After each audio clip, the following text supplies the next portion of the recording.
Thanks. I'm so glad to be here in Poland. I've never had the chance to visit, so it's pretty exciting. A little bit of history about me. I am an API evangelist at Akamai. I've been working with REST APIs for 10 years now. So that means that I got excited about a technology that was, well, it was kind of this little thing, and all of a sudden now it's the new black. So I'm very popular, and I get to talk about my favorite things. But in trying to help people use APIs and become successful with APIs, I have found in a lot of cases that there are people who identify themselves very strongly with a very particular language. And they believe that they can't actually understand what's happening when they see things in other languages. I put this talk together to kind of talk about the different communities and how they work, and to show you guys some toys that you guys get to play with. That's what I get for having ice cream before talking. So it would look so good, I couldn't resist. So the code that's here is on GitHub. There's a Docker image available. You can use it on Cloud9 if you want to, and I encourage you to play with it. Currently, I only have interpreted languages. I have Ruby, Python, Perl, PHP, and Node. I have had people who are C# people say, why no C#? Well, because I'm not a compiled language developer, but it is on GitHub, and it is open source, and patches are always welcome. So if you want to provide other language samples, I will be happy to cover them in the future. I have a survey. So if you go to princesspolymath.com, actually, princesspolymath.com works, Synedra.rocks works, and Polyglot.codes works also. I went crazy buying some domain names the other day. So I have this survey, and it's about your favorite language or a language that you have interacted with. And it asks you about the language, the strengths, what your language is good for. It asks you about the community that your language has and what you like about it. And it asks you for opportunities for improvement for your language. The reason that there's money, so you go to the website and you click on the money, is because one person who fills out this form will get $100 American in Amazon money. So, you know, it's 3 minutes of your time. You might get $100. It's kind of cool. So here's the challenge. We have these siloed communities. We are all developers. Almost all of us are web developers in one way or another, or we're system developers or DevOps developers.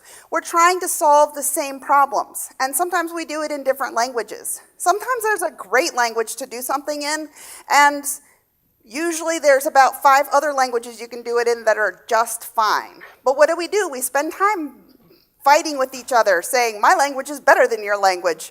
Why would you do that in Node when it's so much better in Python?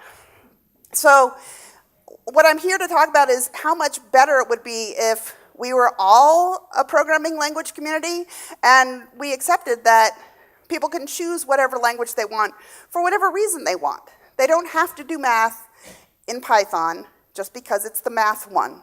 They can do it in Perl. It's okay. A lot of people don't understand the differences between the languages, and we end up with a lot of exclusivity, especially in the P languages. Perl, Python, and PHP, there's a lot of contention between them. So the code that I'm going to talk about here is a very simple API project. I have a MongoDB backend. It's got quotes in it. It's a fortune cookie database. And it has a single page app on the front end. And then there's all these little engines that you can plug in. I pulled a different framework from each language. I found the idiomatic way to express a very basic API between the back end and the front end.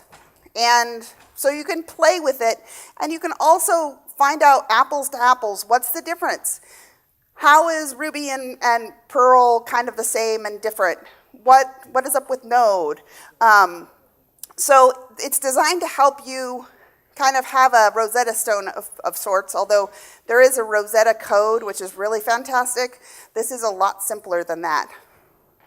And give you the opportunity, if you want to start playing with APIs, to just sort of have somewhere to start. So once upon a time, some of you will probably remember, in Unix, when you logged in, it gave you the message of the day, which generally told you not to be dumb. And then it gave you some fortune from some person somewhere. So I decided to make a fortune cookie server because everybody can pretty much understand it, and it's not super fantastic or difficult. So the engine has get, put, post, and delete so that we can understand all of the different interactions with the system.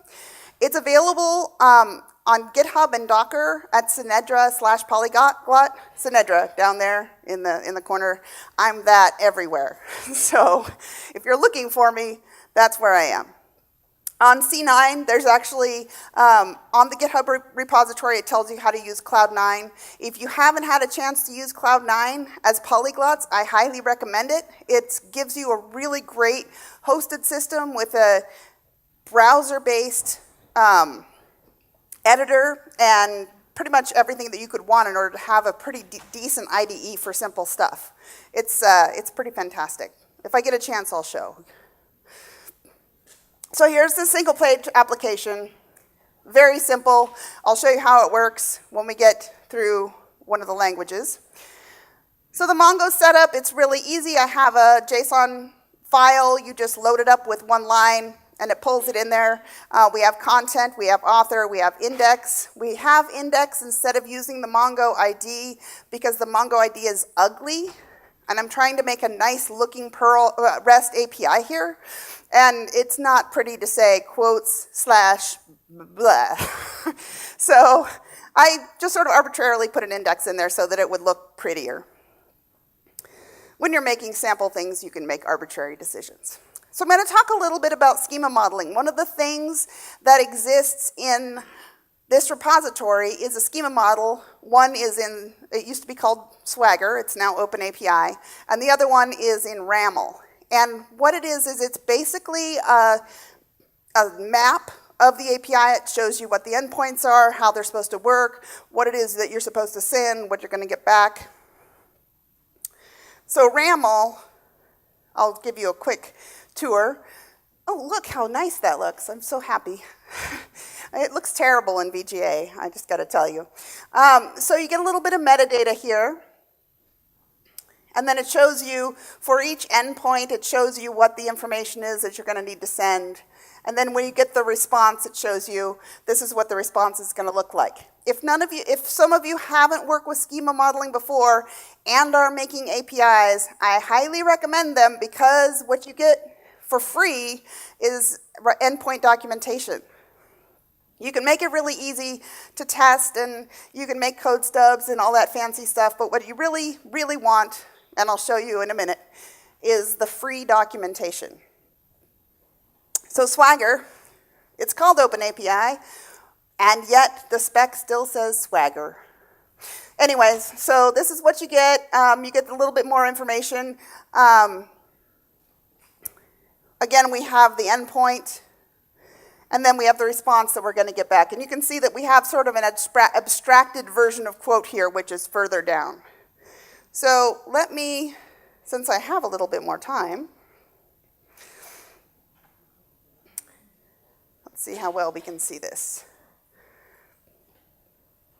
So this is the RAML version. Wow, I can actually see it under there too. How distracted. Okay.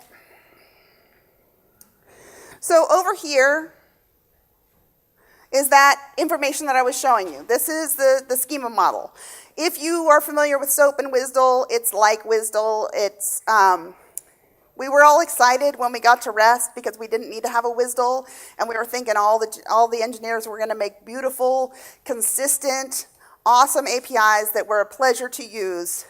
And now we have schema models because that's not what happened. So, but you can see you have this information here. You have all the information you need.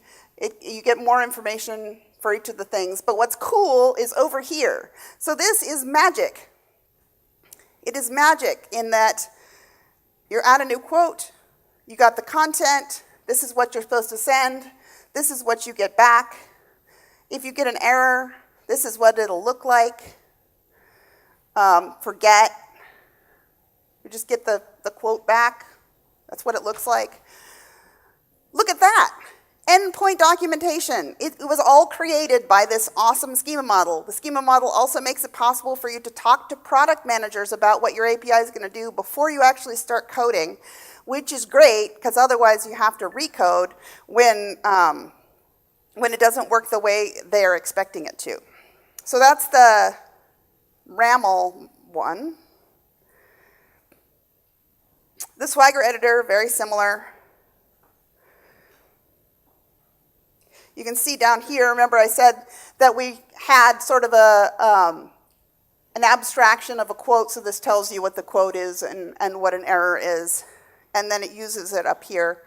So this is kind of a side product, but I just wanted to let you guys see what's in there, what's in that project. And one of the things that's in there is my promise as to what it is that you're going to get from each of those endpoints.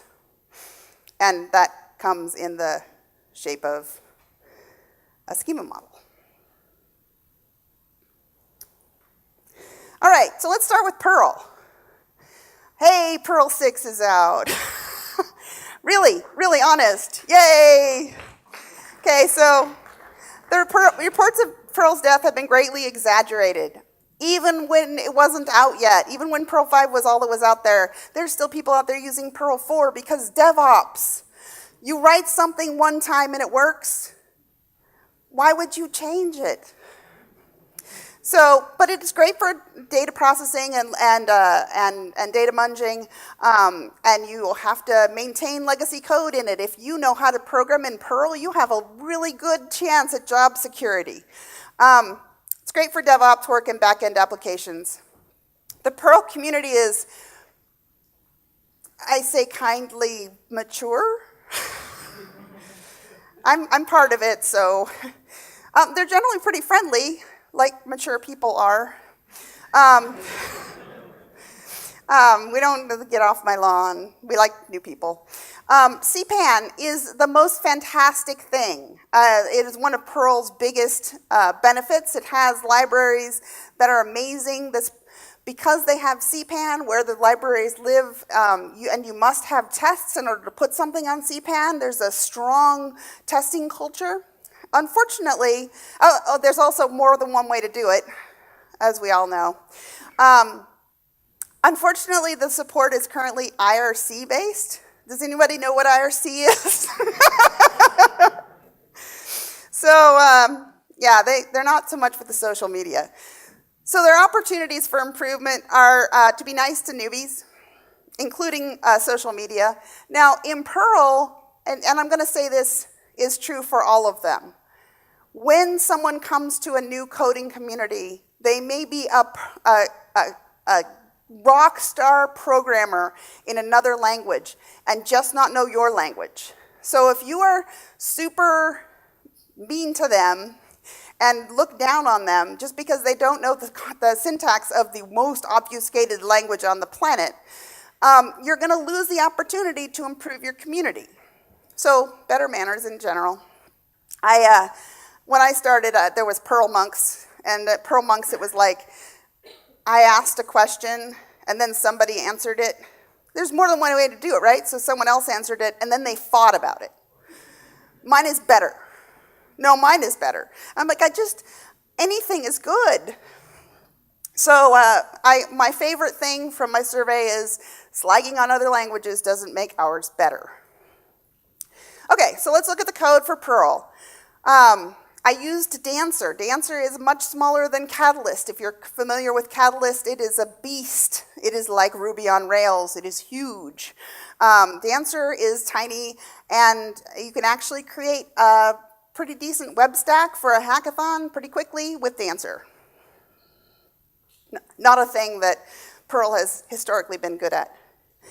The weirdest thing is that one of the hardest things I found was how to get these darned frameworks to give me static files. It didn't seem like it should be that hard to say, go over there. There's an index, just get it. But it was hard, so I have it here for you. And then So you have the endpoint, and you can see the results. Hey, I was actually really pretty happy. I used answer, and it is pretty, the Perl. See? It's not scary. You could look at that. It wouldn't make your hair fall out or anything. So let's just start with that as an example. How many of you have used the new Docker? Okay, everybody else use the new Docker.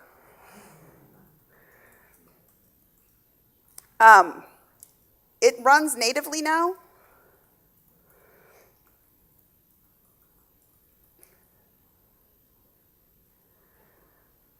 And there we have it. Welcome to the Docker container for the Polyglot talk. Okay, so first I'm going to start MongoDB. I'm going to just show you how easy this is to play with. And then I'm going to actually copy this time. Now let's try that with an M. Okay, Perl, dancer, server.pl. You know what's super great about the new Docker? You don't have to figure out what the stupid IP address is. Okay, let's make this much bigger. Okay, so on all of them, at the base, it says, hello from my language and my framework, so that you can be sure that I'm not pretending. And here's the single-page application. And actually, let's open this up in Chrome, because it does a better job of showing you what it's actually doing.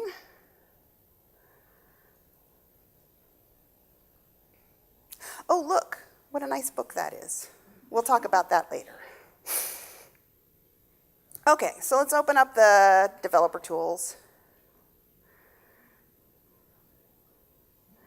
See if we can't get this to be a little bit less teeny.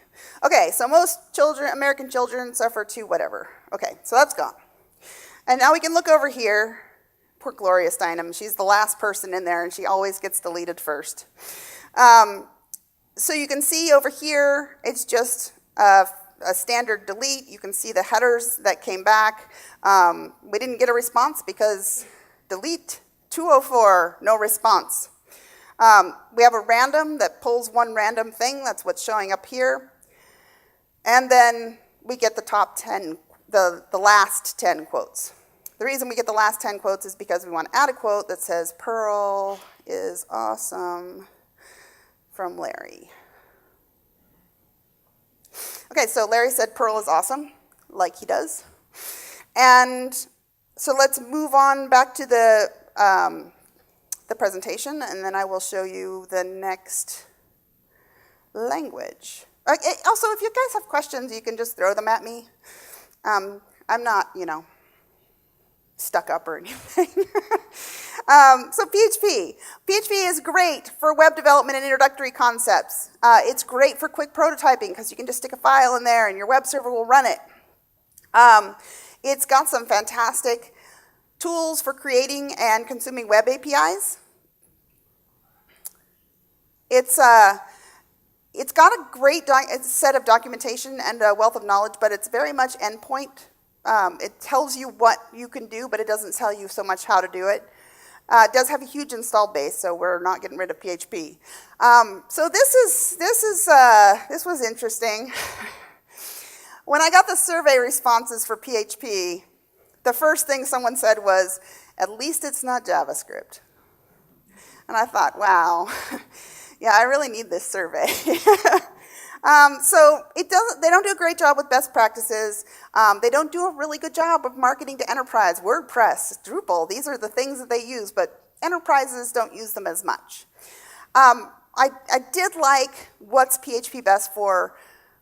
The first answer this person gave was frustration, and the second one was doing it wrong the first time. So, yeah, I'm just trying to, help you guys evolve. All right, so PHP is actually a little bit more complicated at this. Part of that is probably because the person I asked to help me with this is all about the object-oriented stuff. But it's still not too bad. The Mongo setup's pretty simple. Fetching 10 records, it's not particularly difficult.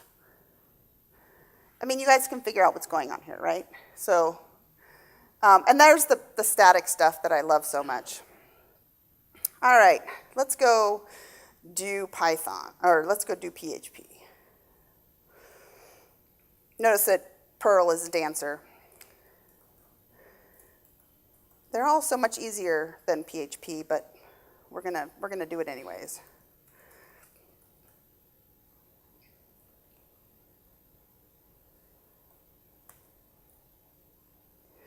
All right, let's go back to Chrome. Let's reload. Larry still says Perl is awesome. Okay, so let's edit that. And we'll say PHP. PHP is frustrating. That's all right, we'll get rid of it as soon as we get to Python. Larry probably said that too. All right, so now PHP is frustrating. So you can see, I've just now used the two of the different engines, and we're obviously using the same database, right? And we can see over here, we're getting the same information back. It's all groovy. Okay. So now we're going to Python. Speaking of elitism, I love Python. It's fantastic, but it is got a hugely academic following, and the academics tend to expect you to be an academic too, and if you're not, then it can be sort of a context problem, where you're asking a question in a way that they're not used to, and it can feel like you're not being listened to. But math, super awesome at math. Shell scripting, I love that everybody said that these languages were good at shell scripting. No, really? The pip libraries are great, and again, with quick prototyping. I tend to prototype things in Flask pretty quickly. Python came along a little bit later than Perl, so there was no Python monks. There's Stack Overflow, and I have found that the answers on Stack Overflow fall into two categories, RTFM, and here is an excellently written piece of code that does exactly what you wanted it to do, and here is the reason it didn't work the way you wanted it to in the first place. Have a nice day. So I really do like Stack Overflow for finding answers for Python, and sometimes the RTFM is fair, so it's not so bad. And there are very smart math folks using the language, so if you can figure out how to ask the question in a matrix multiplication kind of a way, then they will actually give you some fantastic math knowledge. But there's the superiority complex. Yes, that's right, I said it out loud, I'm sorry. And it's my favorite language. And they need better learning resources. Almost all of these languages need better learning resources. Better tutorials, better getting started, better how do we get from 0 to I'm doing something. So Python, the MongoDB setup is pretty cool because PyMongo gives you a lot for free. Static, have to do two things, but it wasn't too bad. I already knew how to do this in Flask, so it wasn't quite as bad as the other ones. And then we're going to have an abstracted quote list, and down here we associate it with particular endpoints. Okay, we'll do Python, and then we'll skip the other ones for a minute. I promise you they all work, though. Huh? Oh, Python, right. Sorry.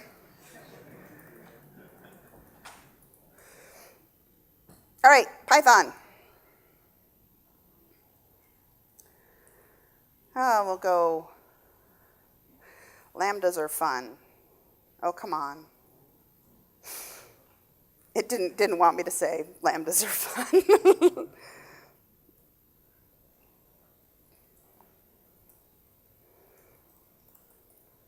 Me. Never.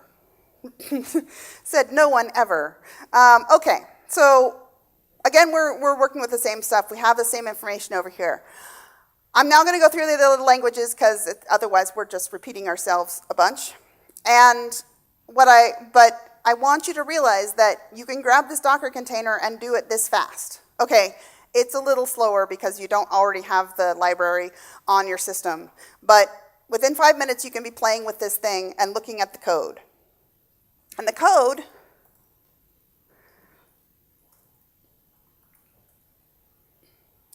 is just as easy as it was in the slides.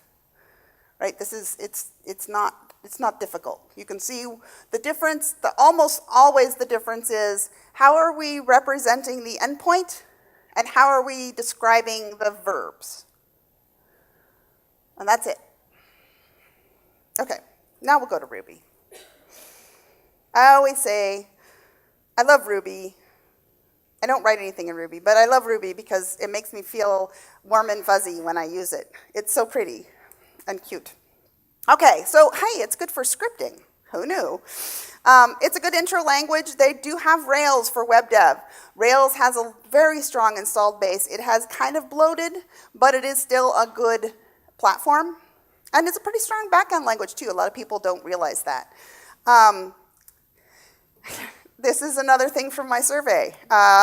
Good friendly to asshole ratio. People in the Ruby community are happy because they're using the cute language. Stack Overflow, they do have great openness and diversity. There's things like Ruby Girls. There's just like there's Pythonistas for Python. There's a lot of attempts to bring greater groups of people into the programming world at large by the Ruby community. And they have excellent learning resources. Rails isn't Ruby. So just remember that, because otherwise it makes the Ruby people really cranky. And there's not a good understanding of Ruby outside the Ruby community. People think it has unicorns and butterflies, and it is kind of like that, but it's a perfectly good programming language. But hey, is that not cute? I mean, it just makes me happy looking at it. So this is pretty much the same. This is the easiest possible get stuff from Mongo that we have. Okay, so that was Ruby, and now we'll move on to Node. Nobody has any questions yet? No? Okay, we still have 10 minutes. So good. And we can talk about my book. So Node is good for asynchronous server. It's good for small, medium, and large web applications. I worked at LinkedIn, and we had a Ruby on Rails API server, and it was dying from the mobile. It was just having serious death. And we moved it to Node, and LinkedIn has a lot of mobile calls. And a lot of API calls.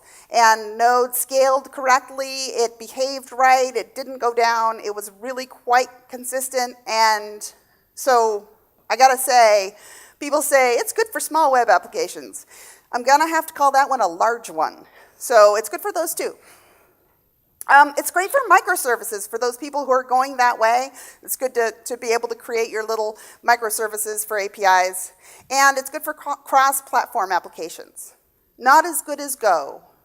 I can't tell you how many surveys ended up with other comments. I wish my language could do compiled things on all platforms like Go. Okay, so use Go. Right? Node.js community is actually the least persnickety of the communities that I have encountered, but probably that's because everybody has to use JavaScript. We try to pretend that we don't, but we do. All of the people, even the C# people, and the Java people, they all end up using JavaScript too.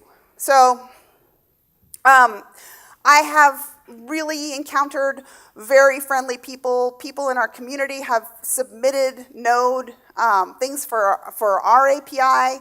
I've just really found a great deal of heart and helpfulness in the Node community. But a lot of people don't understand it because they're like, JavaScript server, what? They're good at mentorship.